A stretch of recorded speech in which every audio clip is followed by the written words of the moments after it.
Three channel ప్రేక్షక దేవుళ్లకు కుండ శ్రీనివాస్ గౌరవనీయులు మాజీ మంత్రి గారికి, అదేవిధంగా పెద్దలు గౌరవనీయులు అనుకుపల్లి శాసనసభ్యులైనటువంటి నారాయణ కృష్ణారావు గారికి, అదేవిధంగా ఈ కార్యక్రమానికి సభాధ్యక్షత వహిస్తున్నటువంటి సోదరిమణి మాజీ కార్పొరేటర్ లలితారెడ్డి గారు, అదేవిధంగా సభాధ్యక్షులైనటువంటి మన మాజీ కార్పొరేటర్ చాలా మంది పెద్దలుగా సభాధ్యక్షమైన, అదేవిధంగా సోదరులకు సోదరులకు పత్రికా మంత్రులకు మీ అందరికీ పేరు పేరున హృదయపూర్వక నమస్కారాలు తెలియజేస్తూ, మరి మీ అందరికీ కూడా అంతర్జాతీయ రేపు జరగబోయేటువంటి అంతర్జాతీయ మహిళా దినోత్సవం సందర్భంగా నా హృదయపూర్వక శుభాకాంక్షలు తెలియజేస్తున్నాను. నిజంగా కొనసారెడ్డి గారు మంచి కార్యక్రమాన్ని నిర్వహించి మమ్మల్ని ఇక్కడ ఆహ్వానించి రాష్ట్రంలో మరి వివిధ రకాలలో ఆరోగ్యమైనటువంటి రాణిస్తున్నటువంటి మహిళలందరూ ఒక చోటకు పేర్చి మరి కేటీఆర్ గారి ద్వారా మరి వారికి సన్మాన కార్యక్రమం చేయించడం జరిగింది అంటే నిజంగా గొప్ప విషయం చెప్పేసి గారి మనస్ఫూర్తిగా అభినందిస్తా ఉన్నా. మరి ఒకప్పుడు మరి మహిళలందరూ కూడా పని వేళలో మార్పు రావాలని, సమాన వేతనం రావాలని, సమాన పనికి సమాన వేతనం రావాలని, ఓటర్లు కలగాలి అని చెప్పేసి చేసినటువంటి ఉద్యమం స్ఫూర్తియే ఈరోజు అంతర్జాతీయ మహిళా దినోత్సవం చెప్పేసి తెలియజేస్తా ఉన్నా. మరి ఈరోజు మన అంతర్జాతీయ మహిళా దినోత్సవం సందర్భంగా మరి మన మహిళా శక్తిని, సాధికారతను మరి స్మరించుకుంటూ మరి అదేవిధంగా జరిగినటువంటి ప్రగతి మరి జరగాల్సినటువంటి అభివృద్ధి గురించి చర్చించుకోవడం జరుగుతుంది. మరి అదేవిధంగా ఈరోజు ప్రభుత్వాలు ఏంటంటే మరి మహిళలు ఎక్కడైతే ఇబ్బంది పడుతున్నారో ఆ రంగాల్లో ముందుకు తీసుకోవాలనే ఆలోచనతో కార్యక్రమాలన్నీ కూడా చేసుకుంటూ రావడం జరుగుతుంది. నిజంగా బీఆర్ఎస్ కార్యాలయంలో మన కేసీఆర్ గారి యొక్క నాయకత్వంలో మహిళలకు పెద్దపీట వేయడం జరిగింది అని చెప్పేసి కూడా తెలియజేస్తా ఉన్నారు. ఎందుకంటే వారు అనేక సంక్షేమ అభివృద్ధి కార్యక్రమాలను తీసుకుని రావడం జరిగింది.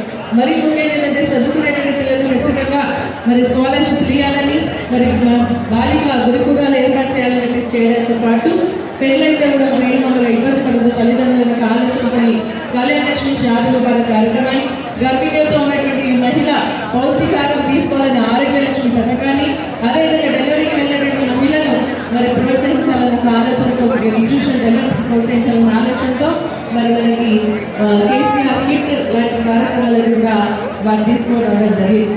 ఏది చేస్తే మరి ఇక్కడ చెప్తున్నట్టుగా మరి మహిళలకు ఇచ్చేటువంటి ఇంటి పట్టాలు వారిపై ఇవ్వడం జరిగింది, రేషన్ కార్డు వారిపై ఇవ్వడం జరిగింది. మరి అదేవిధంగా ఒంటరి మహిళలు ఎవరు కూడా ఆలోచన రాలేదు, కానీ కేసీఆర్ గారు ఒంటరి మహిళల పెన్షన్ ఇవ్వాలన్న ఆలోచనతో వారు కూడా 2000 పెన్షన్ కూడా ఇచ్చినటువంటి ఘనత కేసీఆర్ గారు చెప్పేసి కూడా నేను సందర్భంగా తెలియజేస్తాను.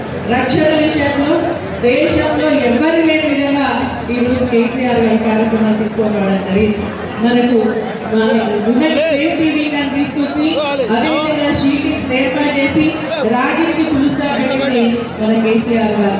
అదేవిధంగా ఈరోజు ఇంకా ఎంతో కార్యక్రమాలు మరీ ముఖ్యంగా రక్షణ విషయం మహిళలు ఉద్యోగాలు చేస్తూ ఉన్నారు కాబట్టి నిలబడాలంటే కేవలం ఉద్యోగాలే కాకుండా వారి సొంతంగా పారిశ్రామికవేత్తలుగా మార్చాలి అని చెప్పేసి ఆలోచనతో మరి స్టార్టప్ కింద మన పెద్దలు గౌరవ కేటీఆర్ గారు బిఎఫ్ను మరి తీసుకోవడం నుంచి ఎంతో మంది పారిశ్రామికవేత్తలను తయారు చేసింది అని చెప్పేసి కూడా బీఆర్ఎస్ పార్టీ ప్రభుత్వంలో చెప్పేసి కూడా నేను ఈ సందర్భంగా తెలియజేస్తాను. ఒక మహిళ మరి ఇంట్లో కుటుంబంలో ఒక మరి బిడ్డగా, చెల్లిగా, ఆలిగా, తల్లిగా పాత్రలు పోషిస్తూనే ఈ రోజు వచ్చినటువంటి అవకాశాన్ని కూడా తీసుకొని మరి ఆకాశానికి అర్థం లేదన్నట్టుగా మరి వచ్చినటువంటి ఉపయోగాన్ని మరి అవకాశం ఉపయోగించుకొని ముందుకెళ్తామని చెప్పేసి కూడా నేను ఈ సందర్భంగా తెలియజేసి నిజంగా రక్షణ విషయంలో మరి కేసీఆర్ నిర్దేశంతో తెలియదు. మరి మేము కూడా ఎక్కడ నిల్చుంటే అందరూ వస్తూ ఉంటే మరి అక్కడ ఉన్న మహిళలు మరి జరిగేది అని చెప్తారు. ఇప్పుడు కేటీఆర్ గారు అయితే మేము ఎక్కడికి వచ్చినా కూడా ఫస్ట్ మహిళలు ఎక్కడ ఉన్నా కూడా ఫస్ట్ మహిళలు యూజ్ చేస్తారు మరి వాళ్ళకి దగ్గర తీసుకోవాలని చెప్పేసారు. మరీ ముఖ్యంగా మన వాణిజ్యమ్మ గారు అయితే చేతి పట్టుకుని ముందుకు నడిపిస్తారు. అది రక్షణ కదా, అది భరోసా కదా మహిళలకు అని చెప్పేసి కూడా నేను సందర్భంగా తెలియజేస్తూ ఇటువంటి కార్యక్రమాలను కూడా మనం మళ్ళీ జరుపుకోవాలంటే కేసీఆర్ గారు రావాలా, మళ్ళీ మన ముఖ్యమంత్రిగా కేసీఆర్ గారిని చూడాల్సిన అవసరం. ఎందుకంటే ఈరోజు మమ్మల్ని కూడా పాల్పంచుకునే అవకాశం కల్పించినటువంటి లతారెడ్డి గారికి ముఖ్యంగా ధన్యవాదాలు తెలియజేస్తున్నాను. జై హింద్, జై తెలంగాణ, జై మన వర్కింగ్ ప్రెసిడెంట్ గారు కేటీ రామారావు గారికి, అదేవిధంగా ఈ కార్యక్రమాన్ని ఏర్పాటు చేసి మమ్మల్ని అందరినీ పిలిచి మీ అందరితో కలిసి అవకాశం కల్పించిన నవత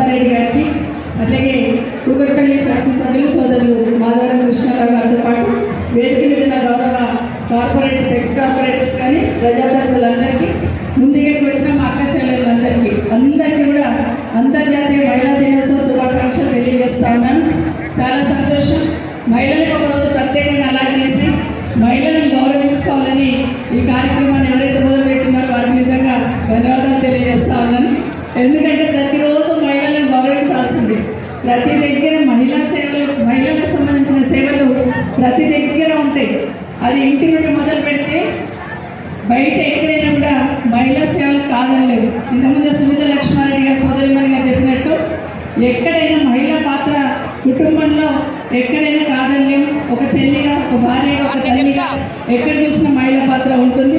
ఒక పురుషుల్ని తీసుకుంటారంటే కూడా తల్లి పాత్ర ఎట్లా ఉంటుంది అనేది మనందరికీ తెలుసు. ఈరోజు అందరికీ కూడా ప్రతి ఒక్కరికి ఈరోజు మహిళా దినోత్సవ శుభాకాంక్షలు తెలియజేసుకుంటూ, ఇదే కాదు మనందరికీ తెలుసు గతంలో ఎట్లాంటి పరిస్థితులు ఎదుర్కొన్నామో. ఏదైనా మాట్లాడాలంటే ఆడవాళ్ళకి ఏం చేతనైతే ఇంట్లో కూర్చోండి అంటుంది. ఏదైనా అడగాలన్నా మీతో ఏమవుతుంది, మీతో ఏం కాదు, మీరు ఇంట్లో కూర్చోండి అనుకునేవాళ్ళు. అంతేందుకు ఒక్కసారి కేటీఆర్ గారికి మీ తరఫున నేను చెప్పాలి. వేదిక మీకెళ్ళి నేను రాజకీయాలకు వచ్చిన 20 సంవత్సరాల కిందట వంట చేసుకునే నాకు రాజకీయం ఏం చేతనవుతుందని మాట్లాడుతున్నారు. మరి వంట చేసుకునే వాళ్ళు వంటనంత రుచికరంగా ఉండే మహిళా సోదరిమణి ఏ పదవి ఏ బాధ్యత చెప్పినా కూడా అంతే రుచిగా వండుతుంది అనేది వాస్తవమని ఒకసారి తెలియజేసుకుని ఈరోజు వేదిక మీద ఉన్న మా అక్క చెల్లెళ్ళు అందరూ సన్మానం చేసుకున్న వాళ్ళు వివిధ రంగాలలో ఉన్న వాళ్ళని సన్మానం చేసుకున్నాం. గతంలో చదివించాలనుకున్న అబ్బాయి చదివించి అమ్మాయిలను వదిలేసేవాళ్ళు. అట్లాంటి పరిస్థితి అంతా మారిపోయిన సందర్భం చూస్తున్నాం. ఇంకా ఉన్నత శిఖరాలకు అధిరోహించాలని మనస్ఫూర్తిగా కోరుకుంటూ కేసీఆర్ గారికి ముందు ధన్యవాదాలు చెప్పాలి. ఎందుకంటే కేసీఆర్ గారి గురించి మాట్లాడుతున్నప్పుడు, వారు తీసుకొచ్చిన పథకాల గురించి మాట్లాడుతున్నప్పుడు కొన్ని రొటీన్గా చెప్తూ ఉంటాం. ఇంటింటికి నల్ల అన్నారు కేసీఆర్ గారు. కానీ ఇంటింటికి నల్ల తీసుకురావడంలో ఆయన ఆలోచన ఎంతో గొప్పగా ఉందనేది ఒకసారి మీరు అందరూ కూడా మీ దృష్టి తీసుకురావాలి. ఒక్క మాట చెప్పారు కేసీఆర్ గారు. అమ్మ అందరూ కూడా చాలా మంది పని చేసుకొని బ్రతుకుతూ కడుపు నింపుకుంటూ ఉంటారు. మరి బాలింక డెలివరీ అయిన తర్వాత నెల రోజులు కాగానే కలగక వాళ్ళు పనికి పోమంటారు. ఇంట్లో వచ్చి బాలింత పనికి పోతే అటు బాలింత తల్లికి ఇబ్బంది, పిల్లకి ఇబ్బంది. 3 నెలలు ఇంటి ఉండాలంటే 10-12 వాళ్ళ అకౌంట్లో ఉండాలని చెప్పారు. అదే కేసీఆర్ గారు ఆలోచన ఇచ్చున్నారు. కాబట్టి నిజంగా మా అందరి తరఫున కేసీఆర్ గారికి, కేటీఆర్ గారికి థ్యాంక్స్ చెప్పమని చాలాసార్లు చెప్పారు. ఇది వేదిక కాబట్టి మీతో పంచుకుంటున్నాను. ఇట్లా ఎక్కడున్నా కూడా మహిళలే కేంద్ర బిందుగా తీసుకొని కేసీఆర్ గారు పాలించిన పాలన చూస్తున్నాం. మరొకసారి మా అక్క చెల్లెలందరినీ మీ అందరి చల్లని ఆశీర్వాదం కేసీఆర్ గారి మీద ఉండాలి. కేసీఆర్ గారు వస్తేనే ఈ రాష్ట్రానికి శ్రీరామ రక్ష.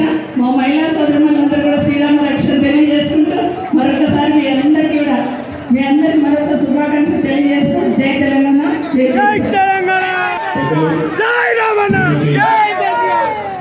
తెలంగాణ రాష్ట్రానికి తొలి మహిళా మంత్రివర్యులు, భారతదేశంలోనే తొలి మహిళా హోంమంత్రి గౌరవనీయులు మహేశ్వరం ఎమ్మెల్యే శ్రీమతి సబితా ఇంద్రారెడ్డి గారు, గౌరవనీయులు మాజీ మంత్రివర్యులు, గతంలో మహిళా శిశు సంక్షేమ శాఖలో సమర్థవంతంగా ఆనాడు రాజశేఖర రెడ్డి గారి కేబినెట్లో నిర్వహించి తర్వాత కేసీఆర్ గారి నాయకత్వంలో మహిళా కమిషన్ చైర్మన్గా మహిళల అభివృద్ధి కోసం పనిచేసి ఈరోజు నర్సాపూర్ శాసనసభ్యురాలుగా ఉన్న శ్రీమతి సునీత లక్ష్మారెడ్డి గారు, గౌరవ కుకట్పల్లి ఎమ్మెల్యే పెద్దలు శ్రీ మాధవరం కృష్ణారావు గారు, ఈరోజు మనందరం ఇక్కడ కూర్చున్నామంటే కలుసుకున్నామంటే దానికి కారణం మా చెల్లెలు శ్రీమతి గోపాల్ నవతారెడ్డి గారు, మాజీ కార్పొరేటర్ గారు, అట్లాగే వేదిక పైన ఉన్న సోదరి సింధు గారు, మమత గారు, రోజా గారు, ఇంకా ఆదర్శ్ గారు, రవి యాదవ్ గారు, మా నరేందర్ గారు,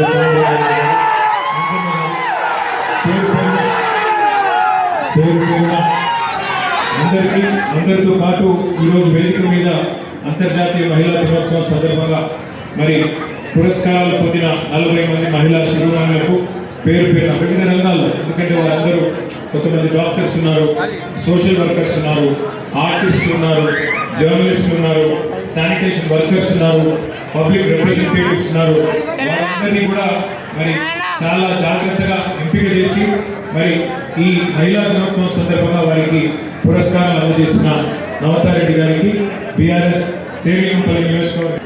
ఈరోజు నిజానికి రాజకీయాలు మాట్లాడడానికి వేదిక కాదు, కానీ ఒకటి మాత్రం వాస్తవం, ప్రపంచం ఇంకా కూడా భారతదేశమే కాదు ప్రపంచం మొత్తంలో కూడా పురుషాధిక్యత అనేది అడుగడుగున ఈ రోజు కూడా ఉంది.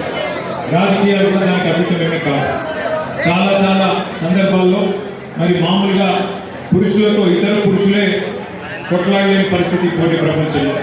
అందులో మహిళలు తట్టుకొని నిలదొక్కుని మరి వారి వారి రంగాల్లో రాణించాలి అంటే వారు ఇంకా ఎక్కువ ఎఫర్ట్ పెట్టాల్సిన అవసరం, ఇంకా ఎఫర్ట్ పెట్టాల్సిన పరిస్థితి కూడా ఉంటుంది. ఇది వాస్తవం.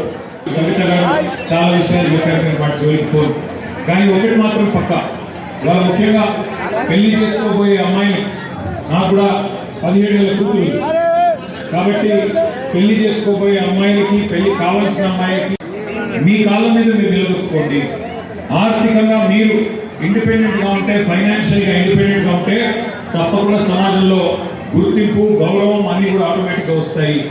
ఎంతసేపు మనం ఇంకెవరి మీద డిపెండెంట్ ఉండే పరిస్థితి ఉంటే, వేరే వాళ్ళ మీద ఆధారపడే పరిస్థితి ఉంటే మరి దానివల్ల వచ్చే ఇబ్బందులు మీరు అడగచ్చు. మీ ఇంట్లో అమ్మని అడగచ్చు, లేదా పెద్దవాళ్ళని అడగచ్చు, చెప్తారు.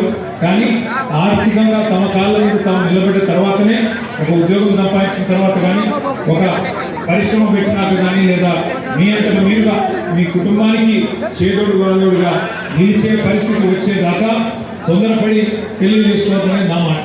ఎందుకంటే నా సూచన కూడా, ఎందుకంటే సంపాదించడం కానీ, లేకపోతే ఇంకో రకంగా కానీ ఫైనాన్షియల్ ఇండిపెండెన్స్ వస్తే ఆ గౌరవం వేరు, ఆ స్వాతంత్రం వేరు. కాబట్టి తప్పకుండా ఈ మహిళా దినోత్సవం సందర్భంగా భవిష్యత్తులో మళ్ళీ అధికారంలోకి మీ ఆశీర్వాదంతో వచ్చిన తర్వాత మరిన్ని కార్యక్రమాలు, భరోసా, సఖీ, షీటీ, కేసీఆర్ కిట్లు, కళ్యాణ లక్ష్మి ఇలాంటి ఎన్నో కార్యక్రమాలు, మీ హబ్ లాంటి కార్యక్రమాలు ఎన్నో చేసుకున్నాం. దీనికి రెట్టింపు తప్పకుండా భవిష్యత్తులో కూడా చేసుకుందాం. తప్పకుండా గతంలో కేసీఆర్ గారి నాయకత్వంలో 50% స్థానిక సంస్థల్లో, అది జిహెచ్ఎంసీ అయితేనేమి, లేదా మరి జిల్లా పరిషత్ అయితేనేమి, 50% మహిళలకు గతంలోనే రిజర్వేషన్ కల్పించుకున్నాం. కానీ ఈసారి తప్పకుండా నాకు విశ్వాసం ఉంది, 50% రిజర్వేషన్ ఉన్నప్పటికీ అంతకంటే ఎక్కువే మరి మా పార్టీ తరఫున కూడా మహిళలు ప్రాతినిధ్యం వహించాలని మనస్ఫూర్తిగా కోరుకుంటూ, భవిష్యత్తులో కూడా మహిళా రిజర్వేషన్ కూడా రాబోతా ఉంది. కాబట్టి చట్టసభలో కూడా మరి సుశిక్షితులైన, తర్ఫీదు పొందిన, బాగా మరి సమాజం పట్ల, సామాజిక స్థితిగతుల పట్ల, మహిళల సమస్యల పట్ల అవగాహన ఉన్న, మరింత మంది చదువుకున్న విద్యార్థికులైన, సమాజం పట్ల అవగాహన ఉన్న మహిళలు రాజకీయాల్లో కూడా తప్పకుండా రావాలని కోరుకుంటూ మరి అభినందన తెలియజేసుకుంటూ ఈ కార్యక్రమాన్ని ఏర్పాటు చేసిన శ్రీమతి బొబ్బా నవతారెడ్డి గారి గట్టిగా చప్పట్లతో ఒకసారి అందరూ అభినందనలు చెప్పాలని కూడా కోరుతూ పేరు పేరున అందరికీ